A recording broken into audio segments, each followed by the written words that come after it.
இது உத்தேச வரவு உத்தேச செலவு பதிவு செய்து பக்கத்தை பார்ப்போம். உத்தேச வரவு அதில் பதிவு செய்யும் பக்கம், பார்வையிடும் பக்கம், திருத்தம் செய்யும் பக்கம் என்ற 3 மெனுக்கள் உள்ளது. அதேபோன்று உத்தேச செலவிலும் பதிவு செய்யும் பக்கம், பார்வையிடும் பக்கம், திருத்தம் செய்யும் பக்கம். இதில் உத்தேச வரவு பதிவு செய்யும் பக்கத்தை முதலில் பார்ப்போம். உத்தேச வரவு பதிவு செய்யும் பக்கத்தில் கிளிக் செய்து கொள்ளவும்.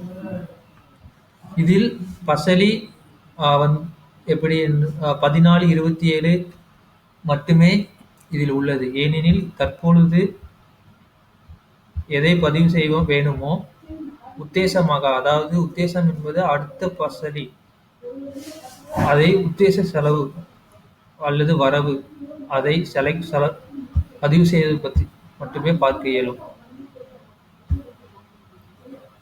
இதில் தலைப்பு எந்த தலைப்போ அதை செலக்ட் செய்து கொள்ளவும்.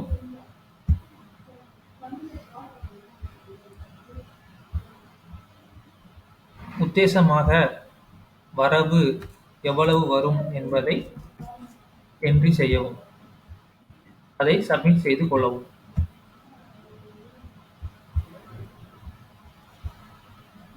அதன் பின்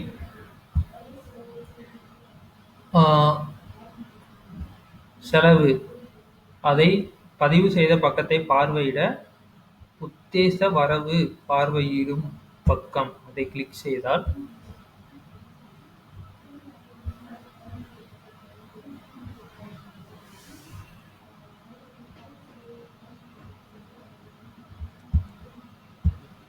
அதில் முதலில்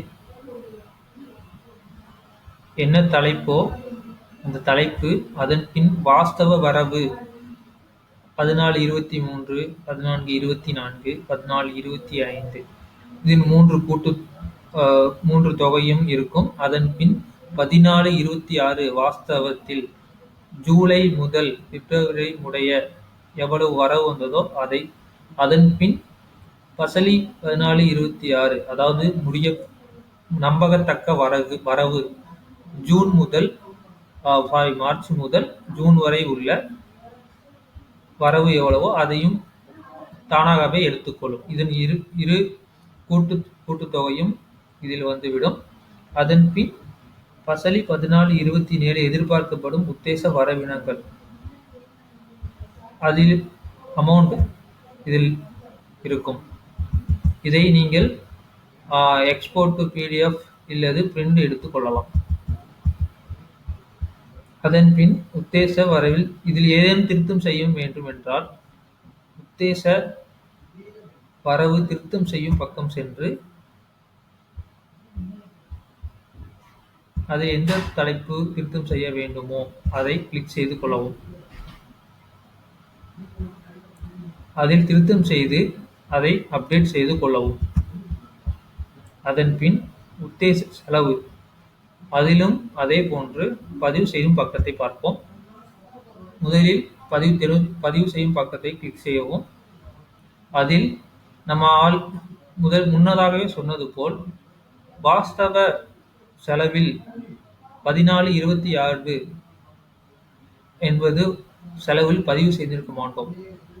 அதை பதிவு செய்ய 1427 இதில் உத்தேச செலவு பதிவு செய்யும் பக்கத்தை ஏதேனும் ஒரு தலைப்பில் கிளிக் செய்து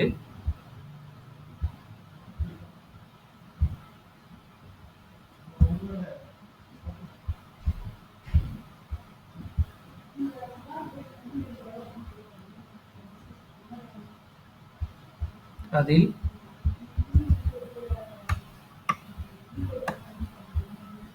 (1426) ஆணையரால் அங்கீகரிக்கப்பட்ட தொகை. அதன் பின் 1426 ஜூன் முதல் பிப்ரவரி வாஸ்தவ செலவு. அதே போன்று பசலி 1426 மார்ச் முதல் ஜூன் முடிய நம்பகத்தக்க செலவு. அதன் பின் பசலி 1427 எதிர்பார்க்கப்படும் உத்தேச செலவு. இந்த 4 காலங்களையும் பதிவு செய்ய வேண்டும்.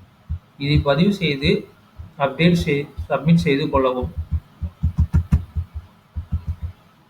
அதன் பின் உத்தேச செலவில் பார்வையிடும் பக்கம் கிளிக் செய்து கொள்ளவும். இதை- இதில்